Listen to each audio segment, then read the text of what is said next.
Shalom Bapak Ibu sekalian, selamat sore, selamat hari Jumat Agung semuanya. Pada sore hari ini kita mau sama-sama kembali datang ke hadirat Tuhan. Kita mau menyembah Dia, kita mau datang ke hadirat Tuhan, mendengarkan firman-Nya. Walaupun nanti kita akan mendengarkan firman Tuhan dengan cara yang sedikit berbeda, tapi kami semua di sini percaya bahwa ini merupakan sebuah sarana untuk kita boleh sama-sama datang kepada Tuhan tanpa mengurangi sedikit pun kehadiran Tuhan dalam hati kita. Sebelum kita mulai ibadah kita pada sore hari ini, mari kita sama-sama naikkan satu pujian terlebih dahulu. Kita mau katakan bahwa karena salib Tuhan kita hidup, karena salibnya, karena pengorbanannya kita dimenangkan. Mari kita sembah Dia. Haleluya Yesus.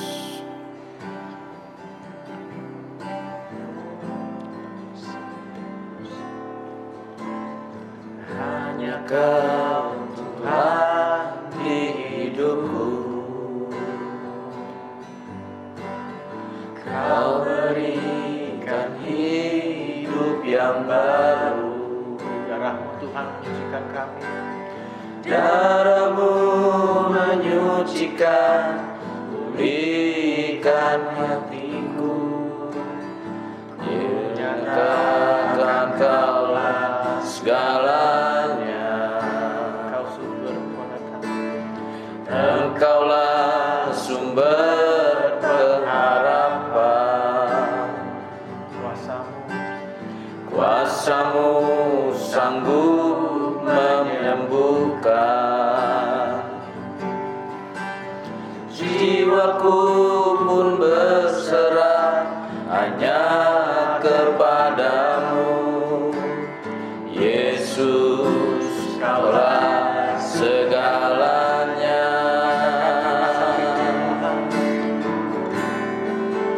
Karena salib-Mu ku hidup, karena salib-Mu ku menang. Engkau yang berkuasa, sanggup untuk melakukan mujizat-Mu di hidupku. Kita menyanyikan lagu dari awal. Katakan hanya Engkau Tuhan. Hanya Kau Tuhan di hidupku. Kau berikan hidup yang baru. Darah-Mu menyucikan, pulihkan hatiku. Ku nyatakan Kaulah segalanya. Engkaulah sumber pengharapan.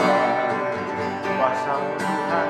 Kuasa-Mu sanggup menyembuhkan. Jiwaku pun berserah hanya kepadamu. Yesus, Kaulah segalanya. Karena salib-Mu ku hidup, karena salib-Mu ku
Amin.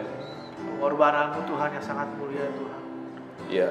Kau rela gantikan nyawa kami Tuhan.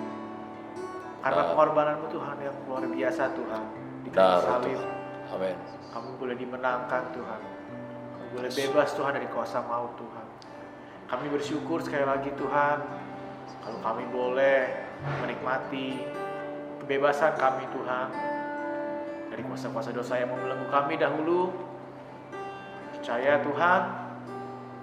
Pada sore hari ini. Ketika kami merayakan kematian-Mu Tuhan. Mengenang kematian-Mu Tuhan di kayu salib. Kuasa yang sama tetap ada Tuhan sampai dengan saat ini ya Bapa. Amin. Amin. Darah-Mu terus memulihkan kami Tuhan. Amin. Darah-Mu terus menyucikan hati kami Tuhan. Memberikan kepada kami kemenangan ya Bapa. Ya Tuhan Yesus. Kalau sebentar kami akan mendengarkan firman-Mu ya Bapa. Biarlah kiranya Tuhan Kau yang berbicara lewat diskusi kami nanti ke depannya Tuhan. Percaya Tuhan turut campur tangan. Ya. Dan percaya Kau akan bekerja Tuhan dalam setiap hati kami dimanapun kami berada ya Bapa. Terima kasih Haleluya. Tuhan. Kami serahkan ibadah kami pada sore hari ini dalam tangan-Mu. Ya, Hanya dalam satu nama Tuhan Yesus Kristus, Juru Selamat dan Tuhan kami. Kami sudah bersyukur. Amin. Amin. Amin. Shalom saudara. Halo. Pada kesempatan ini ibadah kita agak sedikit berbeda.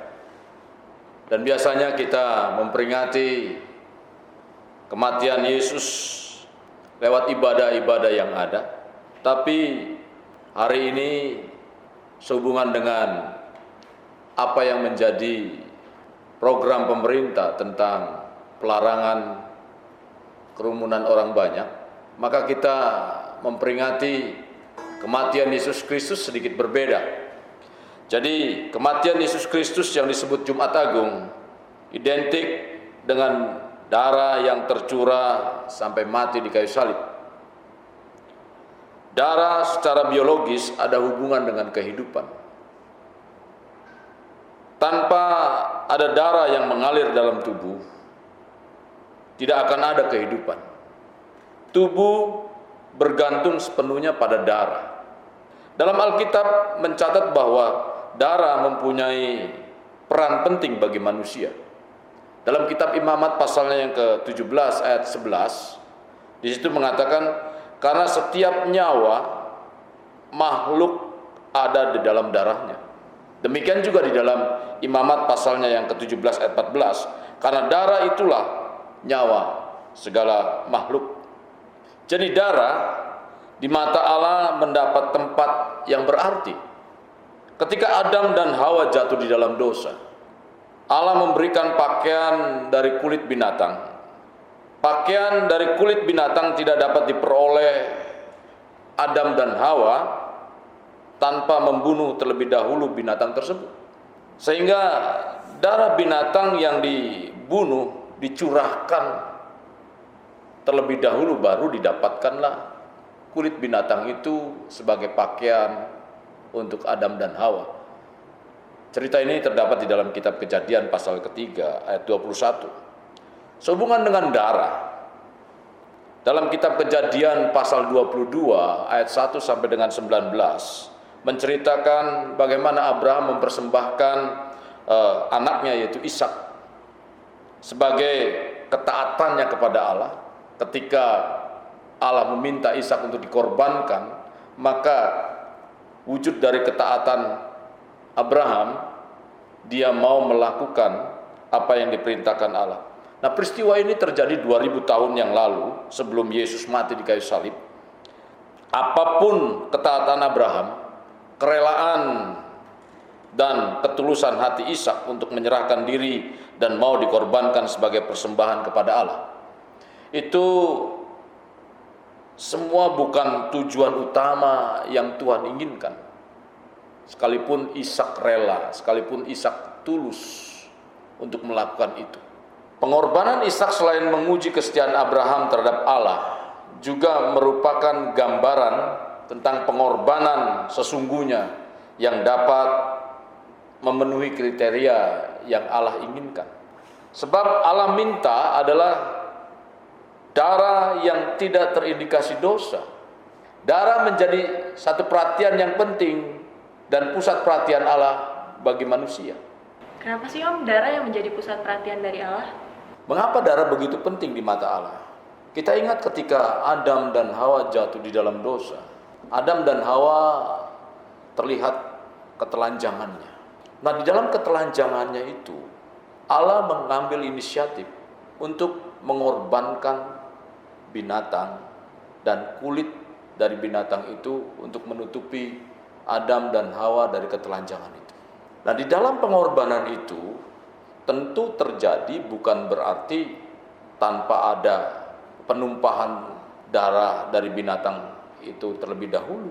Demikian juga ketika Abraham diperintahkan oleh Tuhan untuk mengadakan pengorbanan, di mana Ishak dibawa ke bukit Moria untuk dikorbankan. Di situ semata-mata bukan karena menguji ketaatan, kesetiaan daripada Abraham, melainkan di balik kisah itu sebetulnya Tuhan menginginkan ada satu pengorbanan. Dan itulah sebabnya ada kambing domba yang tersangkut di belukar, dan kambing domba itulah yang dijadikan sebagai korban untuk penghapusan dosa. Sebenarnya Abraham dan Ishak bukan pribadi yang tepat untuk dijadikan sebagai korban, karena Abraham dan Ishak adalah orang yang berdosa.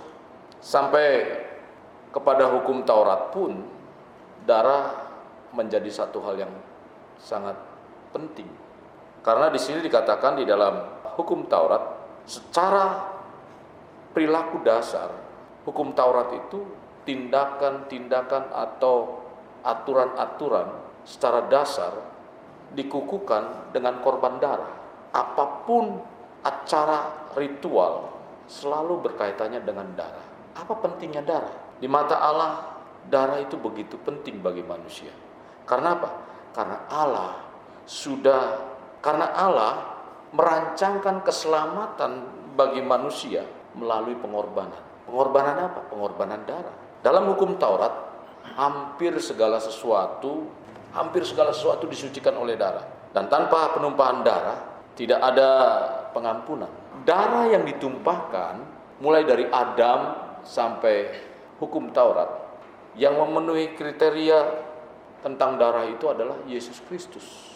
Jadi, pengorbanan binatang waktu Adam jatuh dalam dosa, demikian juga pengganti Ishak yaitu kambing domba, bahkan binatang-binatang yang ditumpahkan pada waktu manusia datang menghadap imam untuk minta pengampunan dosa, lalu yang dicari korban binatang atau binatang-binatang yang tanpa cacat celah, itu sebetulnya menggambarkan kepada Yesus Kristus yang tidak berdosa. Jadi pribadi Yesus Kristus yang tidak berdosa. Mengapa darah begitu penting? Jadi karena ada hubungannya dengan pengorbanan Yesus yang tidak berdosa di kayu salib itu. Standar pengampunan menurut Tuhan itu kayak gimana sih Om? Menyikapi tadi pertanyaan standar Tuhan itu tentang pengampunan dosa itu bagaimana? Pengampunan dosa manusia bukan atas dasar inisiatif manusia itu sendiri. Walaupun manusia itu punya kemampuannya, walaupun manusia itu punya kekuatan, walaupun manusia itu punya sumber daya, segala upaya mungkin dia mau menghampiri Tuhan. Agar apa? Agar pribadinya itu diampuni. Bagaimanapun usaha dan cara manusia, semua itu tidak berlaku karena apa? Karena yang berlaku adalah caranya Tuhan. Ketika manusia jatuh di dalam dosa, yang mengambil keputusan untuk terpisahnya hubungan itu bukan manusia, tapi Tuhan. Maka kalau itu atas inisiatif Tuhan, manusia jauh, tentu Tuhan pula yang berinisiatif untuk menyelamatkan. Itulah sebabnya standar Tuhan itu begitu penting. Karena disinilah Tuhan tidak menghendaki apa yang dilakukan Abraham itu semata-mata karena perbuatan Abraham. Akhirnya dari kisah Abraham itu Allah berinisiatif menyediakan domba yang tersangkut itu.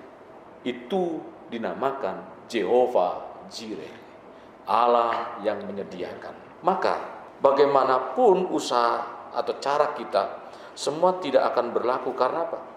Yang berlaku itu adalah caranya Allah. Dialah yang menyediakan itu. Jehovah Jireh, keselamatan. Jadi standar Tuhan. Keselamatan itu bukan standarnya manusia. Keselamatan adalah standarnya Tuhan. Itu sebabnya dikatakan Jehovah Jireh. Nah, kita sebagai orang percaya seringkali berpikir bahwa Tuhan sebagai Jehovah Jireh itu hanya menyediakan perkara-perkara uang, hanya menyediakan perkara harta, atau buat kebutuhan dandan begitu ya. Beli sepatu. Jadi bukan hanya soal harta, kenyamanan, keamanan, kebutuhan lain-lain. Padahal yang pertama kali Tuhan rancangkan kepada kita ketika manusia jatuh di dalam dosa adalah bagaimana manusia itu datang kepada Tuhan, datang kepada hadirat-Nya. Itu yang Tuhan rancangkan. Ketika terpisah begitu jauh, maka Tuhan rancangkan agar bisa menjadi kembali bersekutu dengan Dia, kembali bisa berkomunikasi dengan Dia. Nah, itu rancangan Tuhan. Tadi saya sudah terangkan, darah begitu penting karena semenjak jatuhnya manusia dalam dosa, sebetulnya Tuhan sudah merancangkan agar manusia bisa kembali bersekutu dengan Tuhan. Nah, Taurat juga mengatakan semua gambarannya itu tentang mengarah kepada Yesus Kristus, pribadi Kristus Yesus itu yang dikorbankan untuk penebusan dosa kita. Jadi mencari keselamatan itu bukannya kita berusaha hidup suci lalu kita diselamatkan karena dengan kesucian kita, karena dengan perbuatan kita, bukan. Tapi menurut Tuhan, jadi standar Tuhan. Nah, kita tahu kan, bicara soal dosa, ketika manusia dosa, yaitu Adam dan Hawa jatuh di dalam dosa, maka dosa konsekuensinya hukumannya adalah maut. Harus ada darah yang dikorbankan. Kalau kita ikut dalam perjanjian lama tadi, harus ada darah yang dikorbankan. Tidak ada nabi, tidak ada rasul yang punya darah atau darahnya tidak ada dosanya. Semua nabi, semua rasul punya dosa. Semuanya berdosa, maka Allah menyediakan anak domba, yaitu Tuhan Yesus Kristus sebagai tebusan untuk menebus dosa manusia. Oleh sebab itu kita harus percaya kepada Yesus Kristus, bertobat dari dosa-dosa kita, merendahkan diri kepada Tuhan, karena kesalehan semua manusia itu seperti apa? Seperti kain kotor. Jadi kesalehan manusia itu seperti kain kotor. Itu tertulis dalam kitab Yesaya pasalnya yang ke-64 ayat 6. Dan hanya Bapa di surga yang memberikan kepada kita yaitu darah Yesus Kristus sebagai korban tebusan yang benar. Kita harus sungguh-sungguh percaya kepada Dia. Harus mantap di dalam iman kepada Dia. Harus serius dalam pengiringan kepada Tuhan. Karena hanya Dia satu-satunya jalan kebenaran. Hanya Dia satu-satunya jalan kehidupan kita. Yohanes pasalnya yang ke-14 ayat 6 itu mengatakan itu. Bahkan kalau kita baca di dalam kitab Kisah Para Rasul 4 ayat 12, saya akan bacakan firman Tuhan ini. Demikian firman Tuhan. Dan keselamatan tidak ada di dalam siapapun juga selain di dalam Dia. Sekali lagi, dan keselamatan tidak ada di dalam siapapun juga selain dalam Dia. Sebab di bawah kolong langit ini tidak ada nama lain yang diberikan kepada manusia yang olehnya kita dapat diselamatkan. Jadi di kolong langit ini tidak ada nama lain selain Dia, Yesus, yang memberi keselamatan. Nah, banyak orang tidak mengerti tentang hal ini. Tetapi itulah yang dikatakan standar itu dari Tuhan. Apapun yang dilakukan Abraham, bahkan sampai kepada mempersembahkan anaknya yang paling dikasih itu, tetap bagi Allah persembahan itu tidak berkenan. Apapun yang kita perbuat, bahkan sampai mati syahid pun, tetapi jika tidak hidup dalam Yesus juga percuma. Jadi kalau kita mati karena Yesus, tapi kita tidak hidup di dalam Yesus juga percuma. Maka semuanya tidak ada artinya. Tetapi setelah kita ada di dalam Tuhan, nah ketika kita ada dalam Tuhan, kita menerima Yesus Kristus sebagai Tuhan dan Juru Selamat dalam kehidupan kita.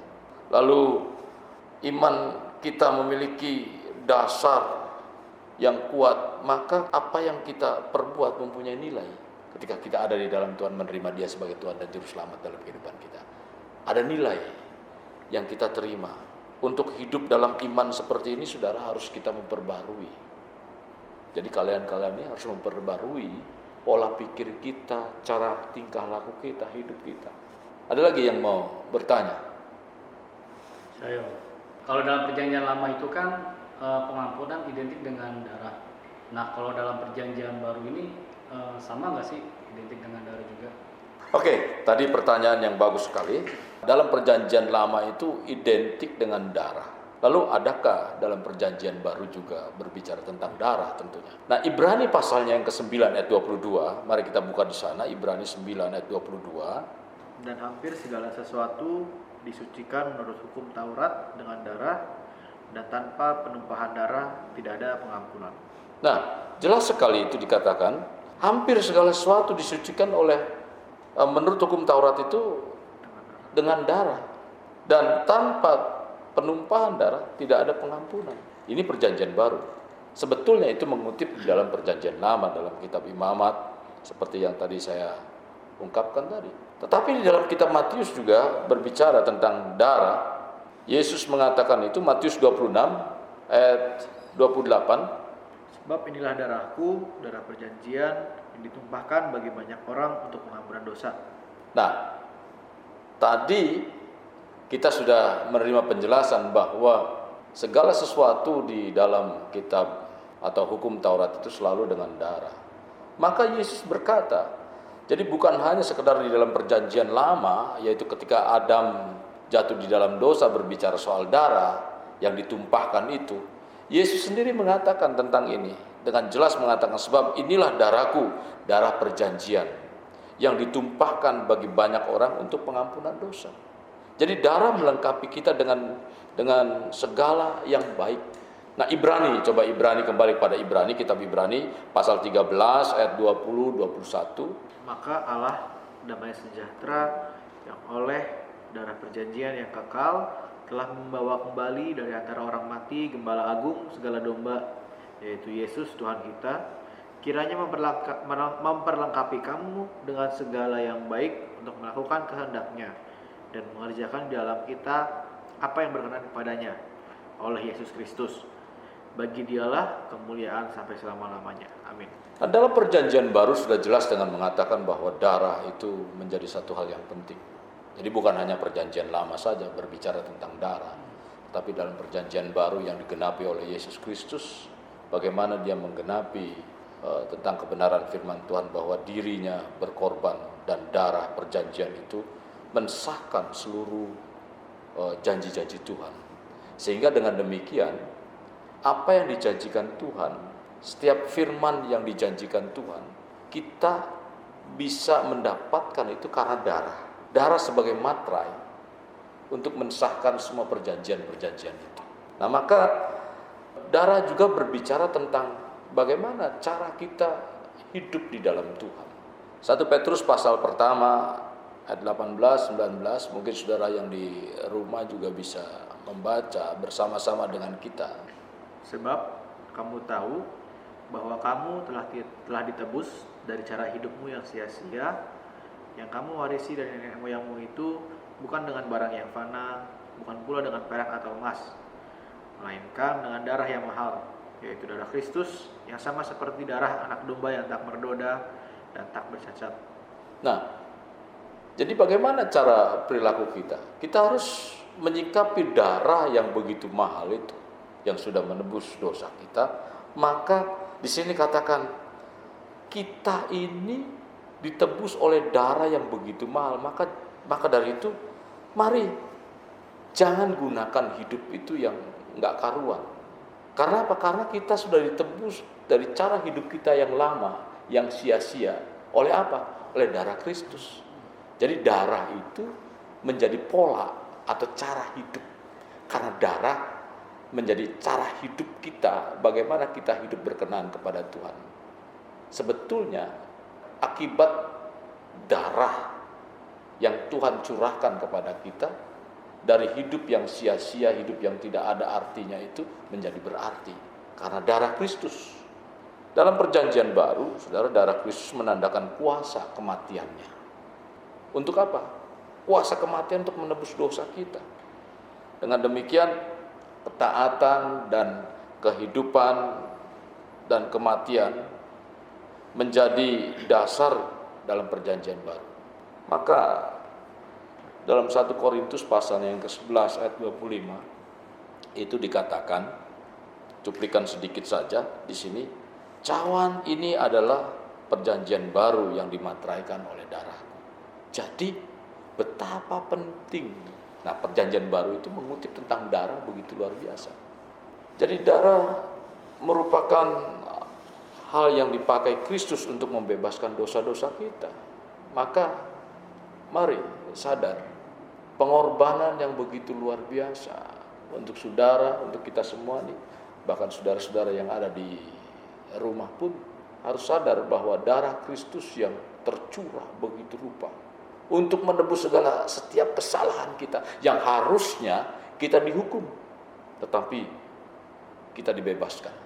Karena di situ dikatakan hutang dosa, hamba dosa. Siapa yang menjadikan manusia itu hamba dosa? Bukan Tuhan. Tetapi Yesus mau mati untuk menebus kita, membebaskan kita.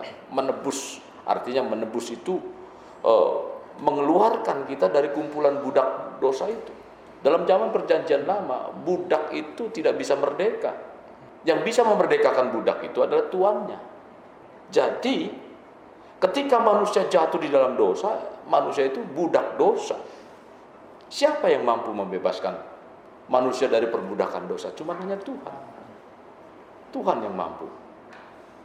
Nih Pak, mau nanya juga nih, kan siapa tahu mungkin jemaat-jemaat yang ada juga mau nanya juga, kira-kira nih kan ada kuasa darah Yesus, itu sebetulnya maknanya apa sih buat kita sendiri? Nah, tadi pertanyaan yang selanjutnya, mungkin saudara-saudara yang di rumah juga menyimak tentang apa yang menjadi pembahasan kita pada sore hari ini. Ada yang bertanya tadi, nah makna kuasa darah Yesus dalam kehidupan kita adalah pertama, Kristus atau kematian Yesus atau darah Yesus membuka pintu surga bagi kita. Jadi kematian Kristus lewat darahnya itu membuka pintu surga bagi kita. Nah, Ibrani 9 ayat 12 di situ katakan, yuk yang di rumah juga baca bersama-sama. Ibrani 9 ayat 12. Dan ia telah masuk satu kali untuk selama-lamanya ke dalam tempat yang kudus, bukan dengan membawa darah domba jantan dan darah anak lembu, tetapi dengan membawa darahnya sendiri, dan dengan itu ia telah mendapat kelepasan yang kekal. Nah, jadi darah Kristus mendapat apa? Kelepasan yang kekal. Coba baca di dalam pasalnya yang ke-9 ayat 24. Sebab Kristus bukan masuk ke dalam tempat kudus buatan tangan manusia yang hanya merupakan gambaran saja dari yang sebenarnya, tetapi ke dalam surga sendiri untuk menghadap hadirat Allah guna kepentingan kita. Coba saya ulang di ayat ini dikatakan, sebab Kristus bukan masuk ke dalam tempat kudus buatan tangan manusia. Jadi digambarkan bukan dengan bait suci, di situ katakan yang hanya merupakan gambaran saja yang sebenarnya, tetapi ke dalam surga. Nah, itu tadi dikatakan makna kuasa darah Yesus bagi kita apa? Maknanya adalah membuka pintu surga. Jadi Yesus sendiri yang ke dalam surga untuk mendapatkan hadirat Allah guna kepentingan siapa? Di sini Alkitab mengatakan guna kepentingan kita. Darah Yesus bersuara supaya apa? Supaya setiap orang percaya kepadanya diselamatkan. Ibrani pasal 12 ayat 22 sampai dengan 24. Bahwa Alkitab di situ mengatakan darah Yesus selalu berkata orang yang percaya kepada Tuhan Yesus harus menjadi anak-anak Bapa di surga. Darah Habel menuntut pembalasan, tetapi darah Yesus untuk mengampuni kita yang percaya kepada Dia.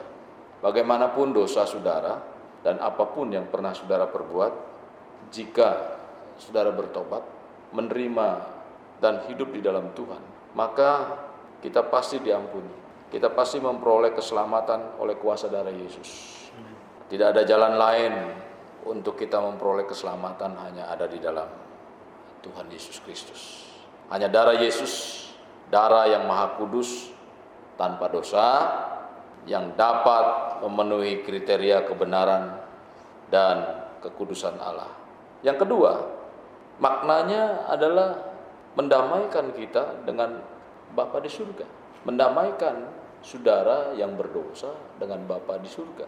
Tadi kita sudah sedikit menerima ulasan itu bahwa putus hubungan manusia dengan Tuhan itu bukan manusia yang memisahkan itu.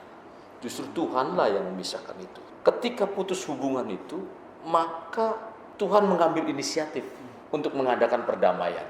Tadi dikatakan Jehovah Jireh, Allah menyediakan untuk apa? Untuk saudara dan saya memberikan apa? Memberikan pendamaian. Pendamaian antara saudara dengan Allah Bapa di surga. Tidak bisa Bapa di surga itu tidak bisa melihat dosa. Tidak bisa kekudusan itu dijadikan satu dengan hal-hal yang berdosa. Mengapa? Karena Allah begitu kudus. Di dalam Matius pasal 27 ayat 46, coba kita baca di sana. Kira-kira jam 3 berserulah Yesus dengan suara nyaring, Eli, Eli, lama sabachthani. Artinya, Allahku, Allahku, mengapa engkau meninggalkan aku? Nah di sini ada satu pertanyaan, mengapa? Mengapa engkau meninggalkan aku? Bukan di sini dua pribadi Allah yang berbeda. Justru di dalam kemanusiaannya Yesus menyatakan bahwa Dia begitu melihat penderitaan yang sedemikian rupa. Bapa di surga memalingkan mukanya. Teriakan ini untuk mewakili kita supaya apa? Supaya kita sadar bahwa sebenarnya yang harus disalib adalah kita. Tetapi Tuhan Yesus mengartikan karena Bapa memalingkan wajahnya itu kematian Yesus Kristus yang sedemikian rupa, penderitaan yang harusnya ditanggung oleh manusia, tapi Dia tanggung melalui dirinya. Dan itulah yang memalingkan muka itu menandakan bahwa penderitaan yang berat. Maka dalam firman Tuhan katakan tuh kita harus selayaknya sebetulnya kita harus mati. Allah Bapa di surga berkenan menerima kita sebagai anaknya karena apa? Karena darah Yesus. Kita disebut sebagai anak-anak Allah kalau saudara baca di dalam kitab Yohanes pasalnya yang ke-1 ayat 12 dan 13. Dalam ayat ini dikatakan bahwa kita semua disebut anak-anak Allah oleh karena kita menerima Tuhan Yesus Kristus. Kuasa kebangkitan Tuhan Yesus pertama-tama memberikan kepastian kepada kita. Yang percaya dan menerima Dia, maka Tuhan Yesus pasti akan memberikan kepada saudara dan saya, kita semua, hidup kekal.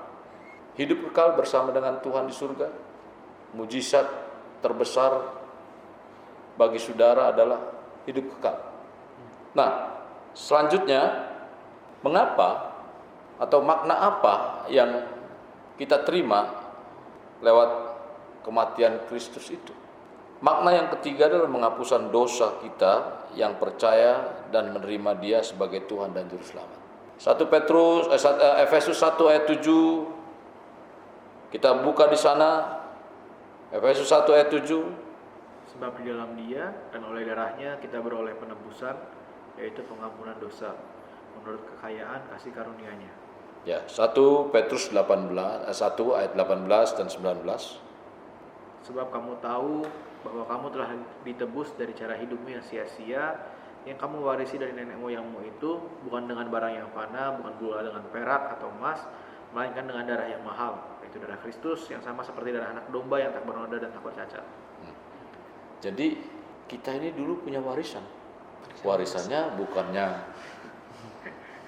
warisan harta benda yang sedemikian rupa, tetapi hal-hal yang negatif. Contoh, Ya, kita nggak pernah diajarin untuk berbohong sama orang tua. Tiba-tiba perbuatan bohong itu muncul sendiri. Ada nggak di kursus untuk buat alasan ketika kita salah? Tidak ada kursus bagaimana kita membuat alasan, tapi itu muncul sendiri alasan itu. Nah, itulah yang namanya warisan dari nenek moyang itu. Muncul, tiba-tiba muncul. Jadi semua warisan yang negatif harus kita putuskan. Putuskan, dan kita harus terima warisan yang baru yang Tuhan Yesus berikan melalui darahnya yang kudus itu. Bagaimana respon kita terhadap pengampunan dosa oleh darah Yesus? Bagaimana respon saudara yang di rumah tentang darah Yesus dan maknanya yang luar biasa ini? Maka saudara, kita harus hidup sesuai dengan kebenaran firman Tuhan. Hidup dalam terang, hidup dalam kebenarannya, bukan hidup dalam kegelapan.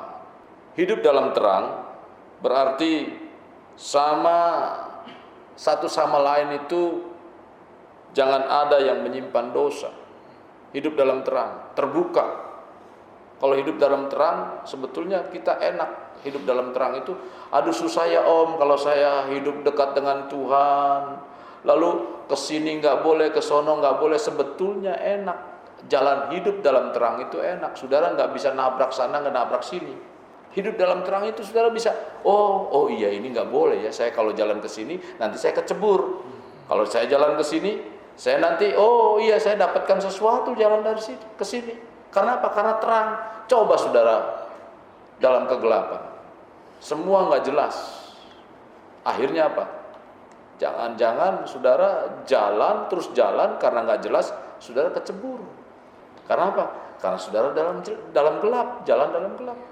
Nah, mari kita hargai apa yang sudah menjadi pengorbanan Tuhan dalam kehidupan kita. Maka menghapuskan dosa kita yang percaya dan menerima Dia sebagai Tuhan dan Juru Selamat dalam kita. Itu maknanya. Yang terakhir nih. Wah, rupanya nih sudah mulai agak jenuh juga nih. Karena apa? Tidak ada minum yang disediakan, tidak ada makanan. Yang terakhir adalah memberikan kepada kita kepastian kemenangan atas kuasa dosa, iblis dan roh-roh jahat di dunia ini. Jadi makna yang terakhir itu, bagaimana Tuhan memberikan kepada kita suatu kepastian kemenangan atas semua dosa-dosa, iblis dan roh-roh jahat di dunia. Dalam kitab Wahyu, coba kita baca kitab Wahyu pasal 12. Saudara yang di rumah juga jangan bosan, tapi sudah tetap coba perhatikan dengan baik. Kita buka bersama kitab Wahyu pasalnya yang ke-12, ayatnya yang ke-10 sampai dengan 11. Dan aku mendengar suara yang nyaring dari surga berkata, sekarang telah tiba keselamatan dan kuasa dan pemerintahan Allah kita dan kekuasaan Dia yang diurapinya. Karena telah dilemparkannya bahwa pendakwa saudara-saudara kita yang mendakwa mereka siang dan malam di hadapan Allah kita, dan mereka mengalahkan Dia oleh darah anak domba dan oleh perkataan kesaksian mereka, karena mereka tidak mengasihi nyawa mereka sampai ke dalam maut. Makna selanjutnya, kita mengalahkan iblis dan roh jahat oleh kuasa darah Yesus. Mujizat yang menyangkut roh, jiwa, tubuh, semuanya dapat terjadi oleh kuasa darah Yesus. Kuasa darah Yesus membatalkan semua tuntutan kuasa kutuk dan dosa. Itulah makna yang begitu penting bagi kehidupan orang percaya, di mana iblis tidak lagi berkuasa, karena di dalam kehidupan saudara ada terang. Nah, ketika terang ada dalam kehidupan saudara, maka kegelapan tidak akan menguasai. Kita harus menguduskan hati nurani kita supaya bersih. Kita juga harus melakukan perbuatan yang baik, jangan melakukan perbuatan yang sia-sia.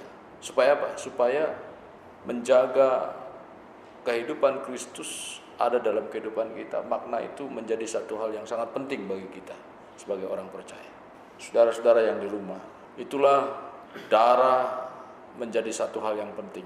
Di mata Allah, darah itu menjadi satu begitu penting bagi manusia, karena melalui darahlah kita diselamatkan.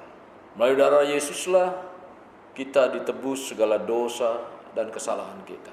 Jadi maknanya begitu besar, bukan karena kebaikan kita, bukan karena kemampuan kita, bukan karena keuangan kita, daya upaya kita. Jadi yang ditilik oleh Tuhan standar Tuhan, bukan standar ukuran kita. Bagaimana kita mau diselamatkan bukan ukuran kita, bukan standarnya kita. Tapi Tuhan yang menyediakan. Siapa dia? Yesus Kristus yang menjadi juru selamat kita. Yang kita peringati pada hari ini. Lewat kematiannya kita ditebus, dosa kita, pelanggaran kita diampuni, dibebaskan, sehingga kita langsung, dalam firman Tuhan katakan, ketika kita menerima Dia, maka hidup kita sudah pindah dari maut kepada hidup kekal. Saya percaya saudara-saudara yang di rumah juga tentu menginginkan agar kehidupan saudara tetap di dalam Tuhan. Jangan tinggalkan Dia. Kondisi seburuk apapun, sesusah apapun, tetap percaya kepada Tuhan sebagai juru selamat saudara. Dia mampu menyelamatkan, Dia mampu merubah keadaan yang tidak baik menjadi baik. Mari kita berdoa bersama-sama dan kita akhiri peribadatan kita pada sore hari ini dengan menaikkan satu pujian terlalu besar.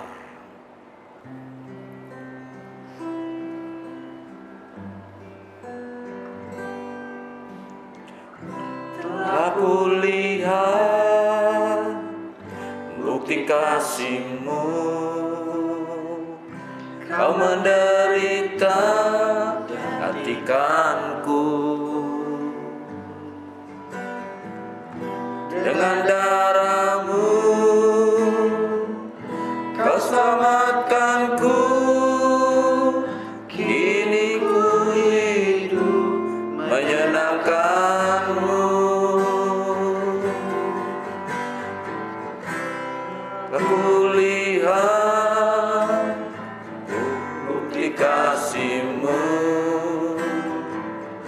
Kau menderita gantikanku. Dengan darah-Mu Kau selamatkanku. Kini ku hidup menyenangkan-Mu. Terlalu besar kasih-Mu Bapa, pengorbanan yang Kau berikan bagiku. Terlalu mahal darah-Mu Yesus, tercurah untuk menebus hidupku. Terlalu besar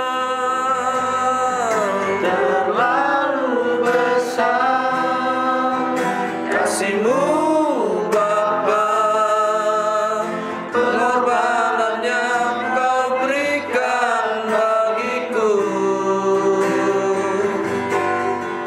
Terlalu mahal darah-Mu Yesus, tercurah untuk menebus hidupku.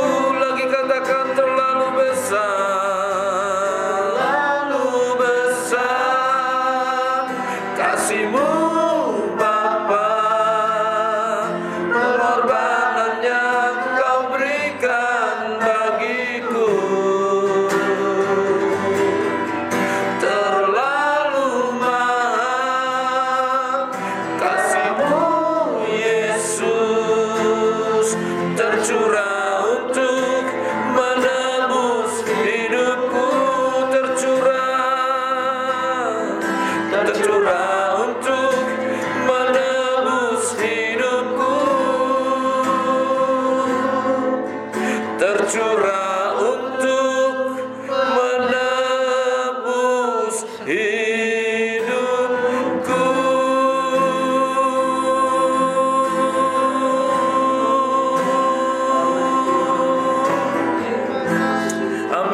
Tuhan. Terima kasih Tuhan Yesus, terima kasih. Bapa di surga, kami mengucapkan syukur Tuhan di akhir ibadah kami pada saat ini Tuhan. Kami percaya darah begitu penting bagi kami Tuhan. Darah-Mu yang begitu mahal Kau curahkan untuk menebus segala dosa dan kesalahan kami Tuhan. Hari ini kami memperingati tentang kematian. Darah-Mu tercurah di kayu salib sebagai bukti kasih Tuhan yang begitu besar. Bahkan materai perjanjian baru yang mensahkan semua hukum, sehingga kami menjadi milik-Mu, sehingga kami menjadi anak-anak-Mu Tuhan. Kami bersyukur. Kami mengerti tentang apa arti pentingnya darah. Darah bukan hanya sekedar darah, seperti apa yang dikatakan dalam kebenaran firman-Mu, segala sesuatu dikuduskan dengan darah. Darah Kristuslah menjadi tempat andalan kami. Maka dari itu Tuhan, kami berusaha menjadi orang-orang yang terus berkenan di hadapan-Mu. Curahan darah-Mu yang begitu mahal. Kami telah dipindahkan dari maut pada hidup kekal karena darah-Mu Tuhan. Kami mengucap syukur buat kebenaran firman-Mu. Biarlah apa yang kami terima pada saat sore hari ini, kebenaran firman-Mu terus tertanam, sehingga membuat kami terus hidup dalam kebenaran-Mu Tuhan. Terima kasih Bapa di dalam surga, terima kasih. Kami berdoa untuk saudara-saudara kami yang ada dimanapun mereka berada. Biarlah hidup dalam kebenaran firman-Mu, hidup dalam terang, karena ketika hidup dalam terang, tidak ada lagi kegelapan yang berusaha untuk menguasai. Tidak ada lagi jalan-jalan yang buntu, tidak ada lagi jalan-jalan yang suram, tidak ada lagi hal-hal yang tidak kelihatan.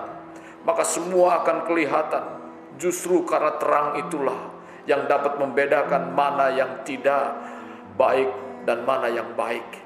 Kami bersyukur karena terang itu ada di dalam Engkau, dan terang itu ada di dalam kehidupan kami Tuhan. Pimpin kami supaya kami senantiasa ada di dalam terang-Mu. Tuhan, bawa seluruh sidang jemaat Tuhan, bahkan semua yang mendengar kebenaran firman ini, sehingga hidup mereka hari lepas hari mengalami kemenangan demi kemenangan bersama dengan Engkau. Kami juga berdoa untuk bangsa dan negara kami Tuhan, dalam keadaan yang seperti ini Tuhan.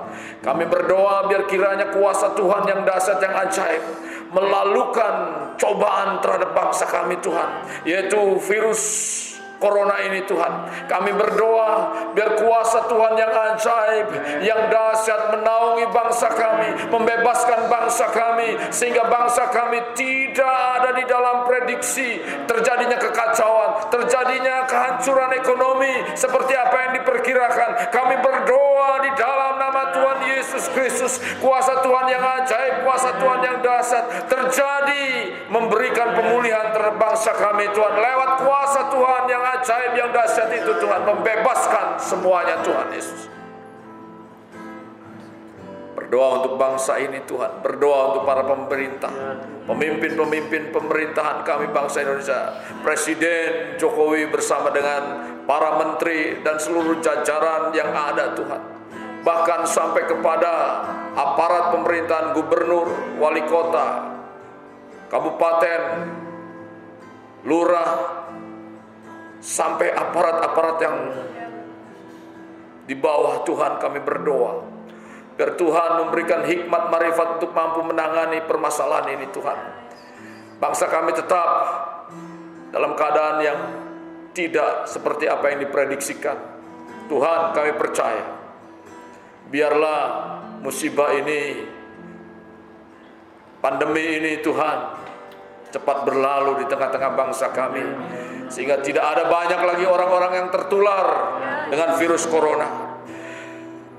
Tuhan, jaga, pimpin, khususnya bagi kami berdoa bagi para tim medis Tuhan, Kau berikan kekuatan, Kau berikan penghiburan daripada Tuhan, sehingga mereka mampu menangani permasalahan ini dengan baik dan segera, Tuhan Yesus. Kami percaya kuasa-Mu yang ajaib, kuasa-Mu yang dahsyat, menjaga, menaungi, melindungi orang yang berseru kepada-Mu, Tuhan.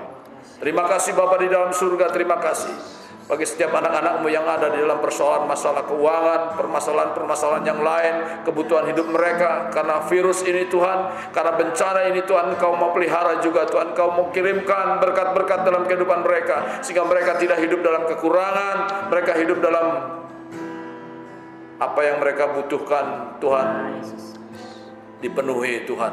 Kebutuhan hidup mereka Tuhan ada dan tercukupi Tuhan Yesus. Terima kasih Bapa di dalam surga, terima kasih. Terima kasih Tuhan, terima kasih. Terlebih umat Tuhan, gereja-Mu yang hamba pimpin Tuhan. Jemaat Tuhan, Tuhan jaga, Tuhan lawat. Tuhan tutup bungkus dengan kuasa darah-Mu, sehingga tidak terjangkit virus ini Tuhan. Dalam nama Tuhan Yesus, kuasa Tuhan yang ajaib membungkus semua sidang jemaat Tuhan. Kami percaya buat kuasa Tuhan bekerja dalam kehidupan kami semua. Diberkati. Mari kita sama-sama mengendahkan tangan. Terimalah anugerah berkat dari Allah Bapa, kasih sayang daripada Yesus Kristus dan penyertaan Roh Kudus mencurahkan berkat-berkat dalam kehidupan saudara. Itu berkat-berkat secara rohani, sehingga hidup rohani saudara dalam keadaan apapun tetap Tuhan sebagai hal yang utama dalam kehidupan saudara. Bahkan pengalaman demi pengalaman, keajaiban demi keajaiban yang dahsyat dan luar biasa terjadi dalam kehidupan saudara. Terimalah dengan berkat-berkat roh itu. Demikian juga dengan berkat-berkat secara jasmani, diberkati dengan damai dan sejahtera Tuhan. Sehingga lewat damai dan sejahtera Tuhan, engkau tidak lagi dihantui dengan rasa khawatir, tidak lagi dihantui dengan rasa persoalan-persoalan yang menghantui kehidupan saudara, tapi damai sejahtera Tuhan memberikan ketenangan hidup saudara dalam mengarungi berbagai macam permasalahan ini. Dan berkat Tuhan secara ekonomi dicurahkan dan dilimpahkan dalam hidup saudara, sampai anak-anak saudara, cucu-cucu saudara, pekerjaan saudara, usaha saudara, dicurahkan dan dilimpahkan berkat-berkat itu dalam hidup saudara. Bahkan berkat Abraham, berkat Ishak, berkat Yakub dicurahkan dan dilimpahkan dalam hidup saudara mulai saat ini sampai Maranatha, gereja Tuhan kali yang kedua. Dalam nama Tuhan Yesus, terimalah berkat ini. Haleluya. Amin.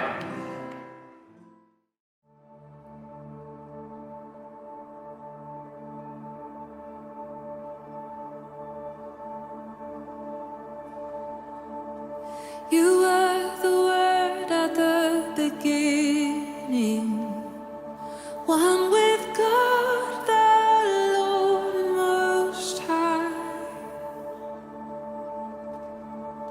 You're hidden